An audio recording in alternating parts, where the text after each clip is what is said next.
We are very excited here today to have a friend from the army, Dr. Kladakis. And why doctor? Because he became doctor. I will not spend time to explain you how he became Dr. Kladakis after our unimaginable meeting in the Greek army, but I would like to focus on the recent developments and recent achievements of Dr. Kladakis, I would like you, Dr. Kladakis, to elaborate on your recent publication on Elsevier and to give us a little information about your paper title, as well as a brief summary and key conclusions. Of course. Space is yours.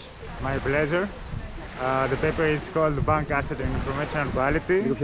Together with my PhD supervisors who examine the effect of poor asset quality on credit rating disagreements, which is a measure of the informational quality of the bank. We basically find that the deterioration of the bank's asset quality increases the rating disagreements between the ratings of the big three credit rating agencies, which are S&P, Moody's and Fitch. And of course this has severe policy implications, because regulators have been trying to reduce the worrying levels of non-performing loans, but at the same time to increase bank transparency, which helps the efficiency of the capital allocation at the global level. We also find that the assignment of a rating by S&P mitigates this effect for the disagreement between the other two rating agencies, which is also a very interesting finding. So that's all. It's a simple and small and straightforward contribution to the literature. Excellent, Dr. Kladakis. Which kind of methodology did you use for your findings and research? Okay, this is a bit technical. Of course, we use a panel data. The form of the data is panel, and we have bank-specific data on about 700 banks from 84 countries, so it's a global sample. We use what is called random effects ordered logic regressions. It's relatively simple to implement. So yeah, that's all pretty much. That's all. Okay, that's amazing. Excellent. Congratulations on your work. Please tell us that based on your conclusions, is there space for improvement? What would be your recommendation for further action and for improvement in this respect? Well, we argue that research should focus more on ratings-based regulation, so we don't have a lot of evidence on that at the moment. So basically regulation that requires from companies and banks to have a specific kind of rating, okay? And how this affects, for example, the performance of the bank in any sort of aspect. So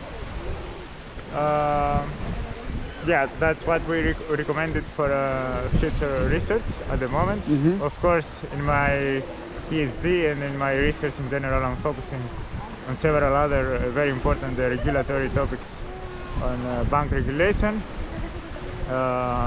Basically the Basel III requirements across the world, and the members of the Basel very strict, very strict requirements. Or could be more, could be stricter. What do you think, in your opinion? This is the whole debate for banking regulation, on whether we can keep the bank safe, but at the same time we need to keep the economy growing, right? So more regulation, less growth, or more growth and the decentralization, yes, liberalization, yeah, but less regulation. So the point is to find the sweet point of regulation, so not too much, not too little, and allow the banks to create liquidity in the economy and help it grow. Have you included in your study the COVID-19 factor, or was it more recent? No, the data is long before COVID-19. However, we have written another paper together with other researchers on the impact of COVID-19 on the US firms. So basically we do text mining on the US corporate reports for about 3,000 US firms, and we see that after COVID-19 fair managers in the US are worried a lot about stuff like cost reduction and generally all the COVID-19 effects that we are experiencing every day. In your opinion, Dr. Kladakis, what are the most severe implications of the COVID-19 in the economy, and how would that be mitigated by ECB or Fed quantitative easing? Would it be or would it be not? Are we entering a vicious circle, or is it necessary for the economy to remain sustainable until a vaccine is found? I'm optimistic on this front. Basically, we have really good data right now for the first 6 months of the year, and we've seen that the central banks have allowed banks and generally the financial system to work as in the best way possible. However, we are still in uncharted territory, so I believe that regulators and governments are doing their best at the moment, but it's a first-time experience, so no one knows where we are headed to. Absolutely, excellent comment, Dr. Kladakis. And let me ask you something else. Do you think, in what extent do you think that the elections of 3rd of November, the US elections, would affect the economy and in general let's say we will have a V-shape, a U-shape? In which extent are those correlated with the recovery of the economy, again, as long as a successful vaccine is found? Yes, an effective vaccine, I would rather say. My worry would be more on the science side, not so much on the political side. So I really believe that both administrations are going to do the best they can to get the vaccine out as soon as possible and allow the economy to recover. So yeah, I don't really see much difference on this front with respect to recovering the US economy and the global economy. Mm-hmm. I don't think it's so much a political decision at the moment. Okay, but now I have another very interesting question for you. I believe you come from this beautiful country, Greece. Right now we're in Thessaloniki, in Thermaikos Bay, in Perea. So, do you think that the US elections, either is it Trump or is it Biden, would affect, and to what extent, the Greek external policy, especially after the latest developments and after the latest Turkish aggression towards Greece, but also the European Union, France, etc.? What's your opinion on that? So on whether the US election is going to affect the Greek situation? For example, let's say Trump is re-elected. Would that affect the status of the Greek, Turkish, for the delimitation zones and the other conflicts they do have? Do you think Biden will ease those conflicts?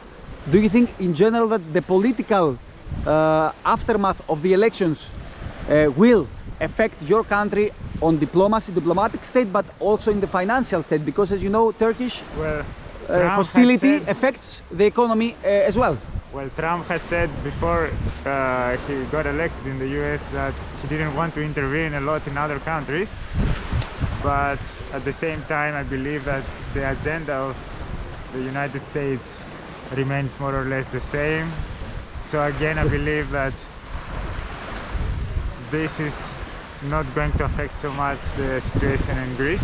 Fair enough. And that the agenda from the US is going to remain the same. Fair enough. And some final words, Dr. Kladakis. I would like you to mention, for those who watch us and are interested, what is the title of your publication, and if you want to give credit to your co-writers, co-authors. Of course. And where can they find online, etc.? The title is Gold Bank Asset in Informational Quality. It's available for free for the next 50 days. Yesterday it got into just into the November volume for the Journal of International Financial Markets, Institutions and Money, which is an ABS 3 journal with an acceptance ratio of 14.5%. And an impact factor of 2.55. So it was a big achievement because mainly I did it in the second year of the PhD. Of course, I'm thankful not only to the co-authors, my PhD supervisors, Dr. Chen and Dr. Bellis, but also to several other people from the academia and the peers that gave their true opinion on the paper and helped me improve it a lot. Because this is the most important thing, because we help each other and we go forward. Excellent. And Dr. Kladakis, when do you expect to finish, last words, when do you expect to finish your PhD, and what are your plans for after completing successfully your PhD? Thank you. I'm planning to submit a thesis in July 2021, just before the completion of the 3 years of since I started the PhD. Excellent. On time. I hope so. It's still a lot of work. I'm currently writing the thesis, and I'm trying to publish as many papers as I can from the thesis. For the future, I believe that I will follow an academic career. I think that I found a really good environment for my personality, let's And say. the pathway for your life? Can you Well- tell us a bit what you were doing more and who encouraged you to change career path? Of course, Dr. Tsokanos, Mr. Tsokanos. You are Dr. Kladakis, huh? Mr. Tsokanos advised me to go to City College in University of Sheffield, International Faculty. in the National Faculty of the University of Sheffield in Thessaloniki, Greece, in 2013, after we met in the Greek army. Wait. Here I would like to, okay, we have the social distancing, but here I would like to say that I'm really proud for my friend Dr. Kladakis, all right, because